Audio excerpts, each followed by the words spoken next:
Magandang araw po sa ating lahat. So, ngayon naman po ay ihahatid ko sa inyo ang RPMS Behavioral Competencies at tayo po ay magfo-focus sa teamwork and service orientation. So, as we go on with this presentation, magkakaroon po kayo ng mga practical, situational applications on how RPM's behavioral competencies were deemed to be important or beneficial to us in terms of our professional development as educators, and specifically how we can use teamwork and service orientation as our strength in being in our service or being in the Department of Education. So hopefully you would enjoy the presentation that I have prepared. So it's more of a storytelling and sharing of my personal experiences as I go on with accomplishing my very own RPMS behavioral competencies. So the big idea here is core behavioral competencies. Subalit ano nga po ba yung core behavioral competencies? As defined po, behavioral competency refers to any behavior attributes and personality traits a person might have, such as pwedeng knowledge and skill set, which can help determine how successful the person is or he or she will be at the job or task they are having. So, hindi lang po ito nagfo-focus ang RPMS sa scores natin, the QET in our KRAs, but also in the behavioral competencies that we have. Specifically, it is values inclined. That's why it's core behavioral competencies.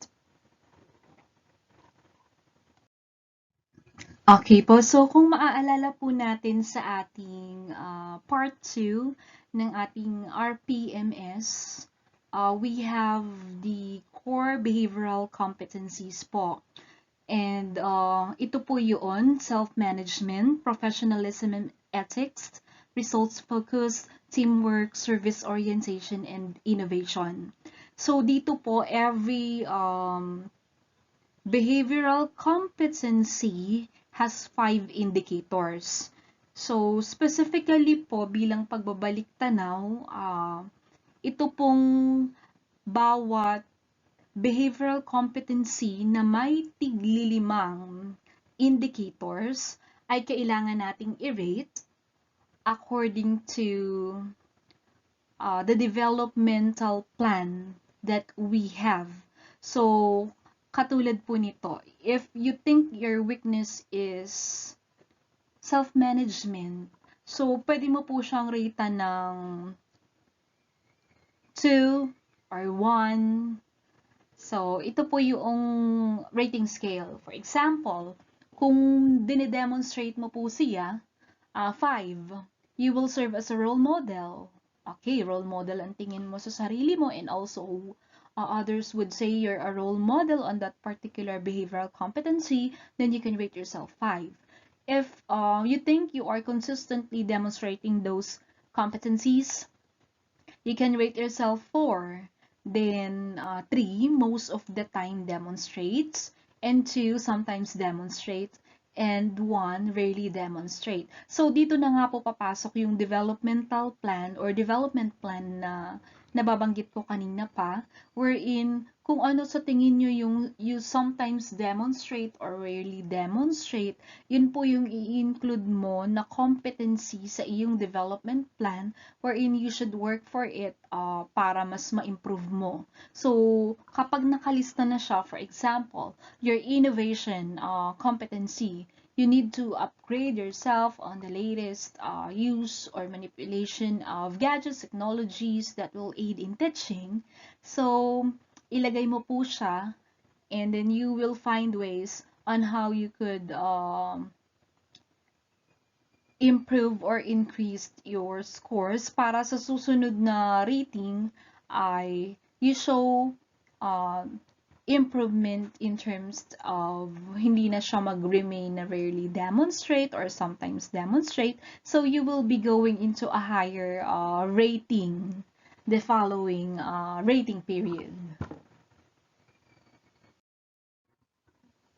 Since my focus on my presentation is only two parts of the RPMS core behavioral competencies, so ito na po yun, teamwork and service orientation.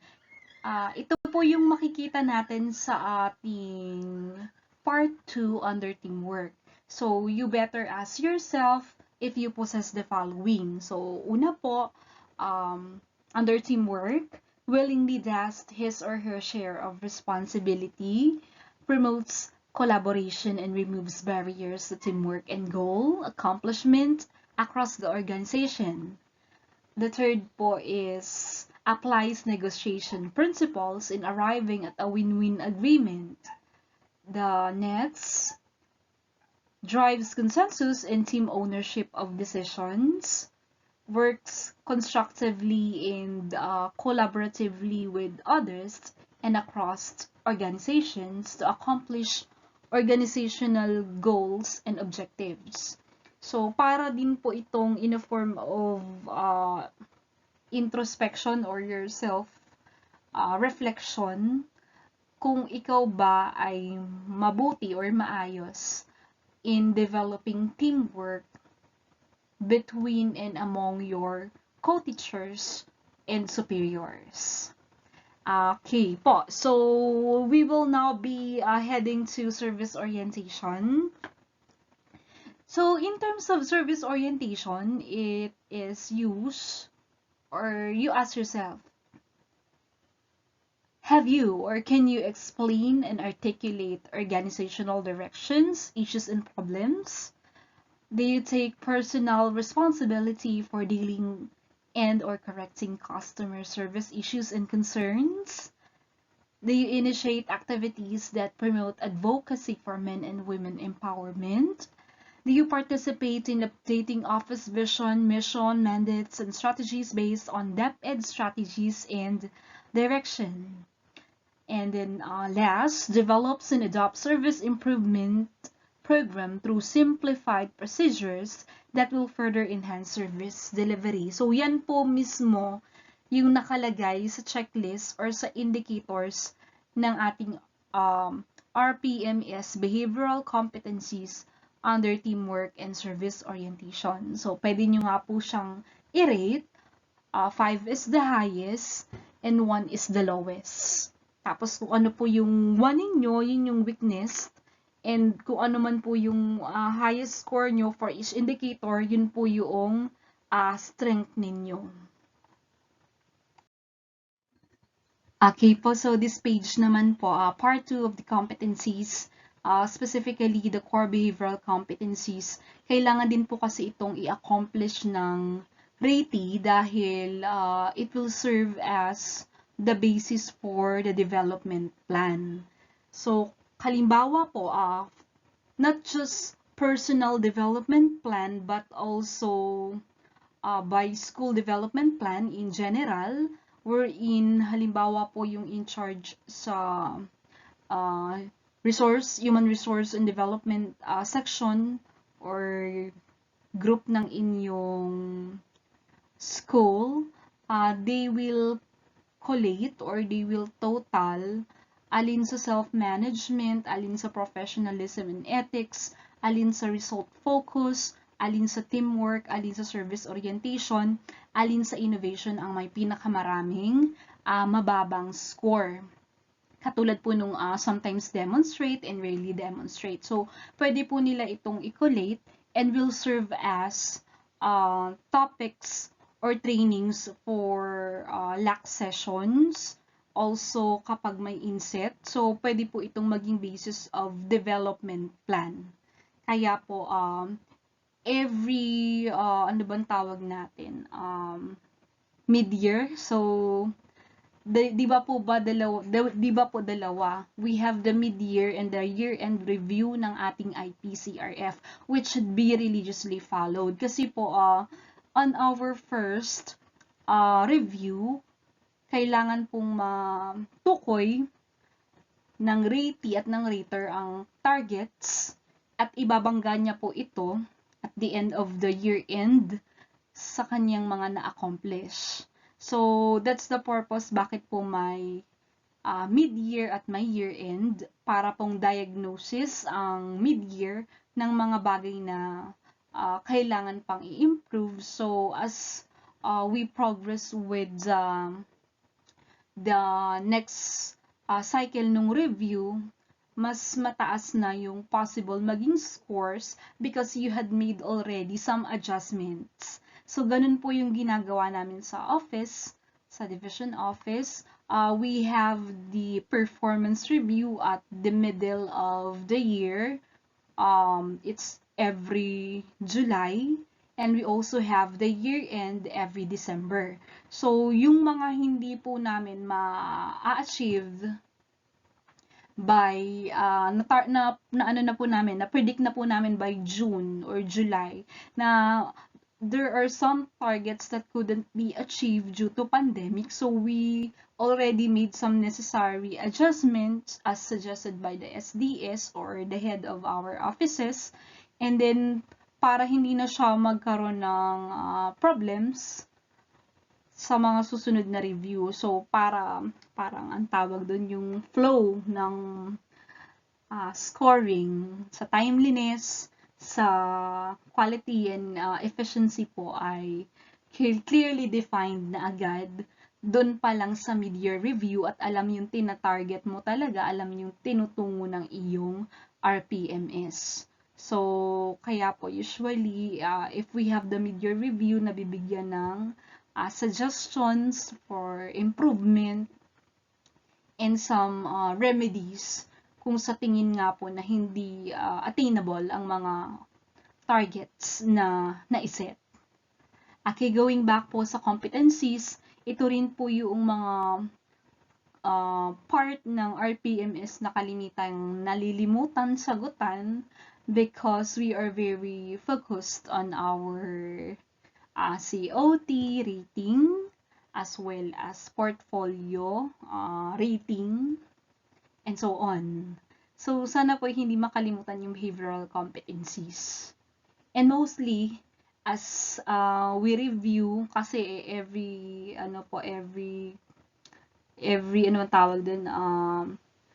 mid-year, ikinokulate po yung mga results and normally, ang pinakang really demonstrated na lumalabas sa collation of data ay innovations. And then, yun nga po, nagiging basis siya ng capacity building trainings na binibigay namin sa division offices out of the response to make innovation as mostly, or should we say more oftenly demonstrated kasi it's the one that teachers or educators mostly need nowadays, especially we are having the distant learning for our students. Okay pa. Doon naman po sa tanong na what is a team and what makes a team effective. So, lahat naman po ay mag-a-agree when we say that a team is defined as a people organized to function cooperatively as a group. So, yun na nga po, some of the characteristics of a team is that there is a common commitment and purpose, specific performance goals, complementary skills, commitment to how the work gets done, and as well as the mutual accountability. So we know that we work effectively as a team if we have the commitment, the purpose, the skills, as well as the accountability that we are responsible for every action, for every outcome of the task that we are completing. So there, as part of the members of the education sector, our main goal as a team is to make education continue despite of the pandemic that we are having right now. So we can say that in this battle against uncertainties, we work as one, as a team, and we will be making sure that everything works well and as effectively as what we have planned. Okay po, so bilang pagpapalalim po nung ating topic about teamwork, meron po tayong 5 elements that will make the teams function as one or will make it effective. Yun na nga po. We know that our team is very effective if we are having a common commitment and purpose, and it is clearly set at the very beginning of our rating period or beginning of the school year.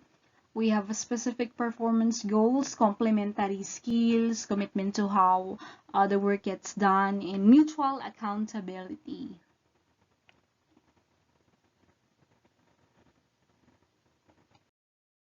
Okay, po dun sa question na, so what makes a team truly effective? So, ito po yung parang another question that will call for a research. So what makes a team truly effective?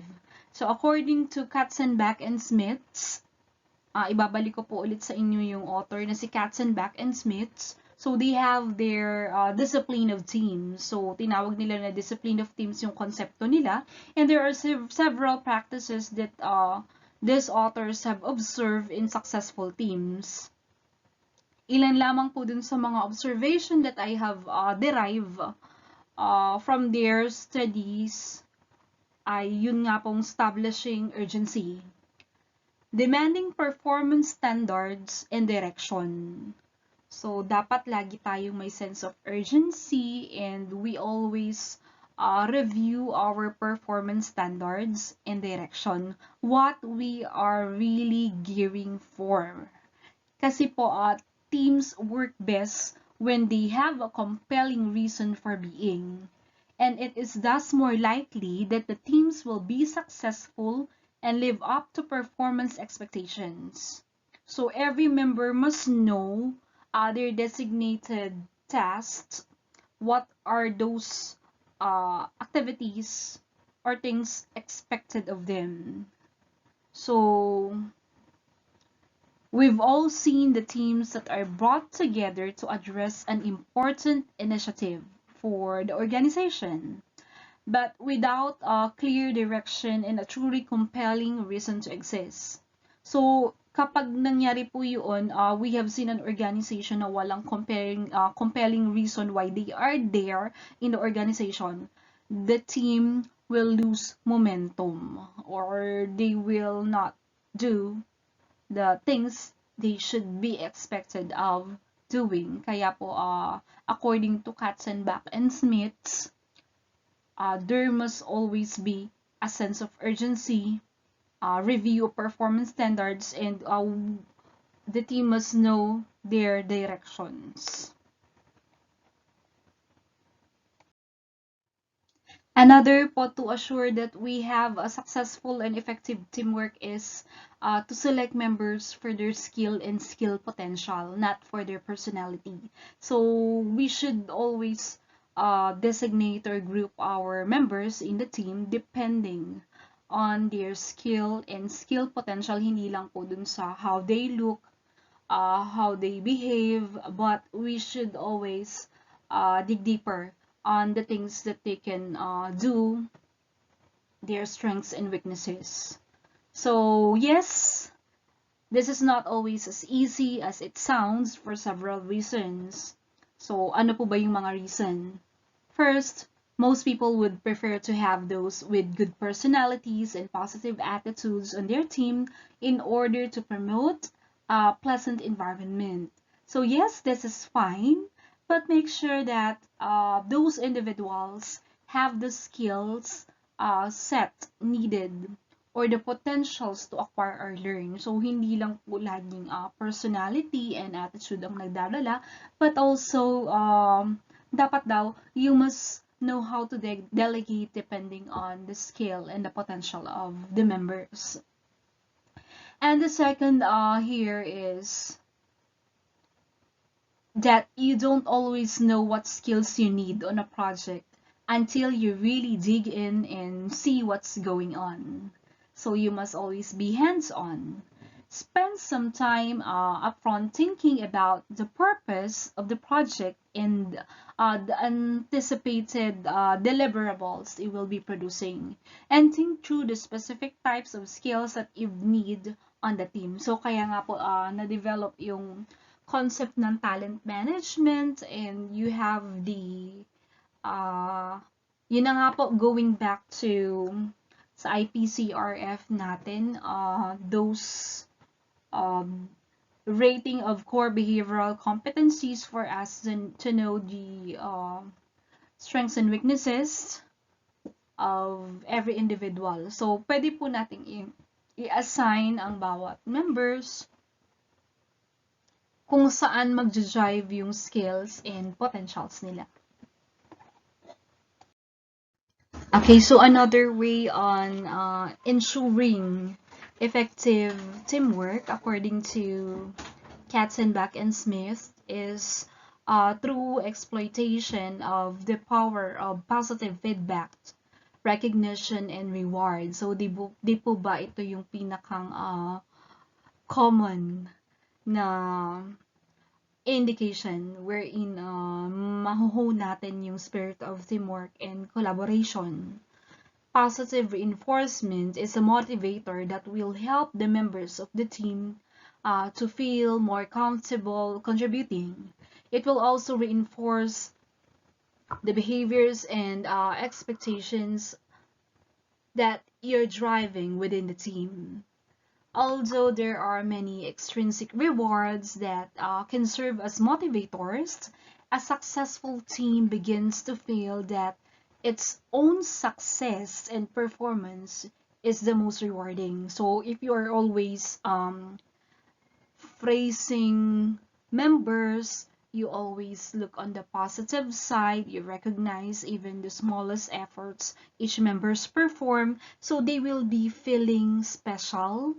They will feel that they are valued for, and they will be gearing towards attainment of the organization's goals, and that would be also the attainment of individuals' goals. But yes, they continue working as a team. Another way to build teamwork is to spend time together. So even physically or virtually, every members of the organization working as a team must develop or have constant communication and connection with every members of the team. So here's an obvious way, or one way that is being overlooked. So people are so busy that they forget that an important part of the team process is to spend time together, think together, and bond. So time in person, time on the phone, time in meetings, all of it counts and helps to build camaraderie and trust. So if we have the familiarity, if we have the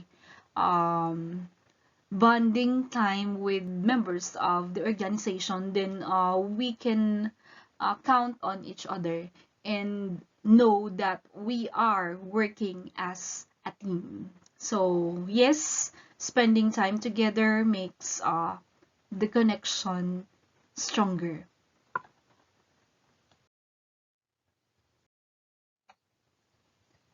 Okay po, so in terms of research, service orientation was first described by researchers Sachs and Weirts as being related to a concern for others.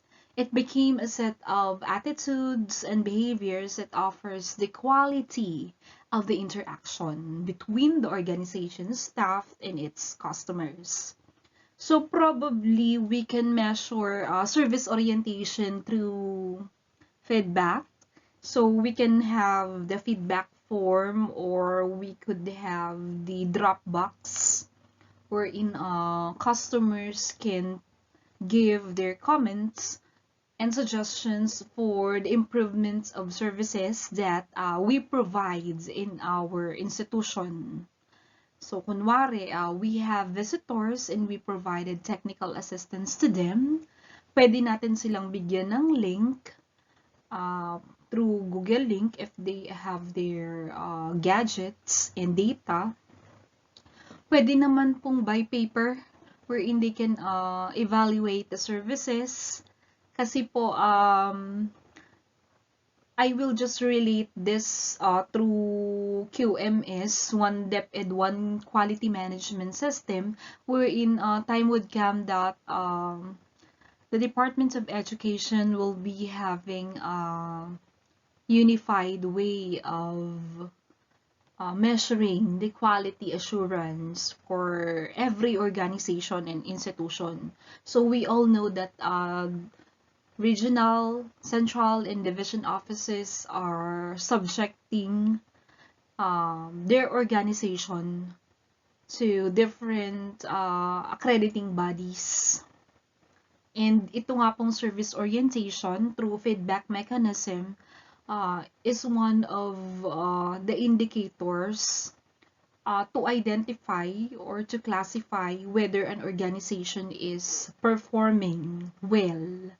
So, yun po, time would come that even in the school level, magkakaroon tayo ng one quality management system throughout the nation. And I know this school year, nag-release na ng memorandum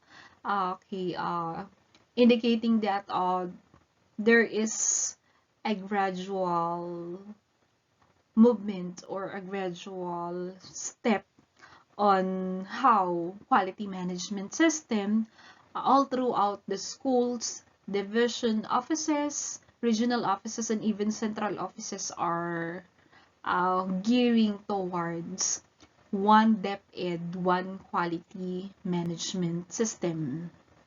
So going back again, dapat we must pay attention to service orientation because according to the research of Sachs and Wirtz, okay, so it is the willingness to treat co-workers and clients with courtesy, consideration, and tact. So it is a combined ability to perceive a customer's needs and communicate effectively. So if we can address the concerns of our clienteles, the customers, specifically the students, the parents, the stakeholders, the community, and our co-teachers, and even our superiors, then we can say that we are one in providing quality services to everyone. Doon naman po sa tanong na how we can satisfy our clienteles in terms of service orientation, I have mentioned about feedback mechanism. So we can also ask feedback from our clients whether we are performing well or we still need improvement in our services.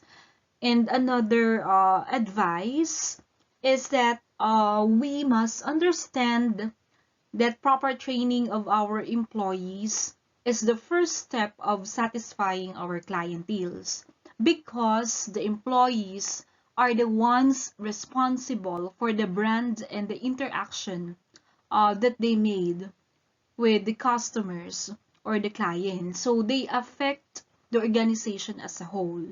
If they do know what to do, then they could provide appropriate actions and they could provide good services to the client. So yes, tooling and retooling of employees are those important things that we should consider when or if we want our services to be improved.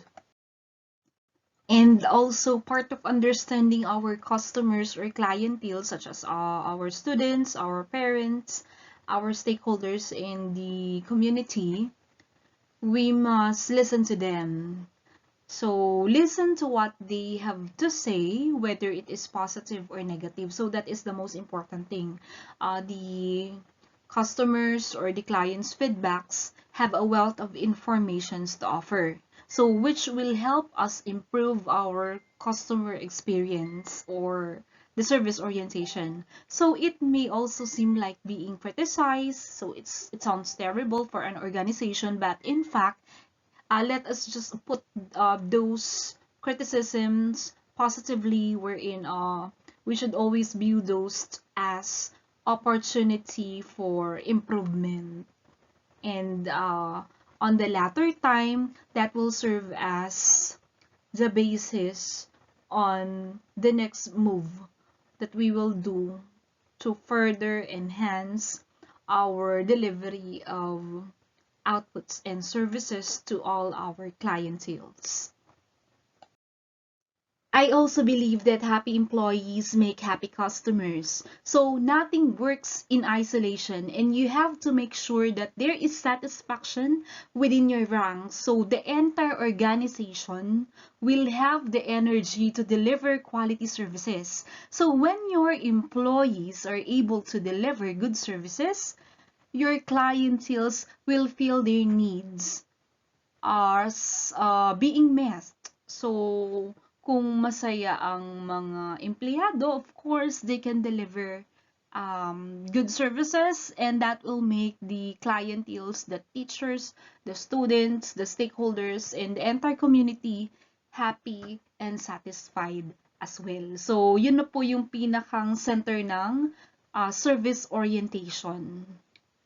Always happy to serve.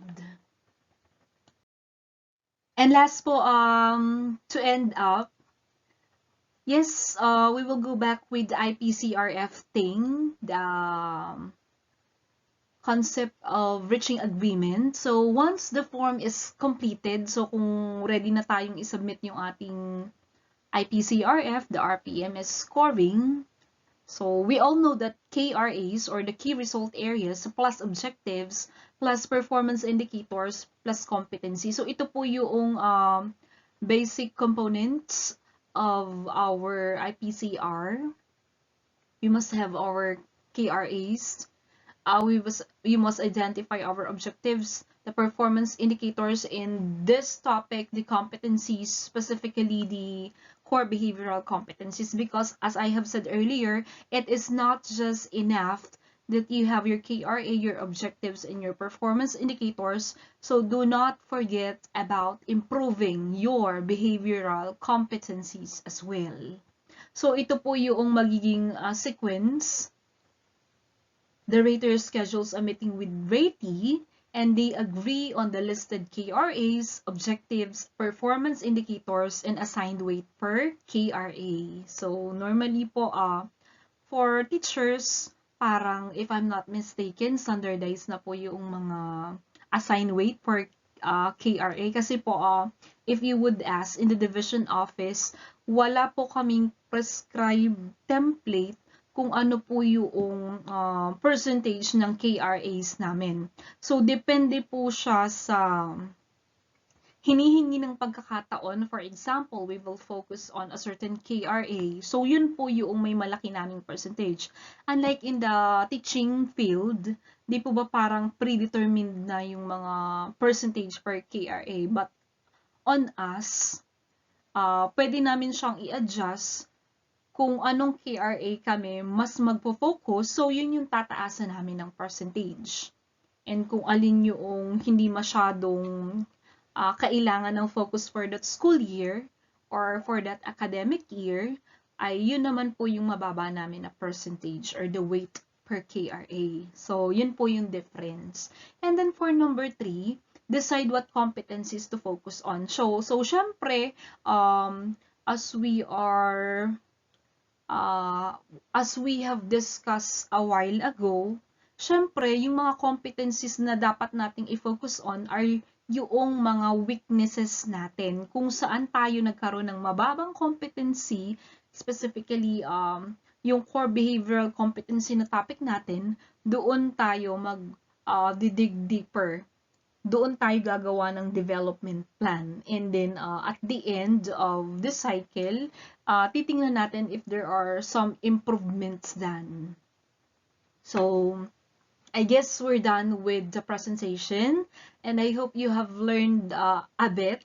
I am not sure if you have learned really, or I am not that confident that I have shared something on you.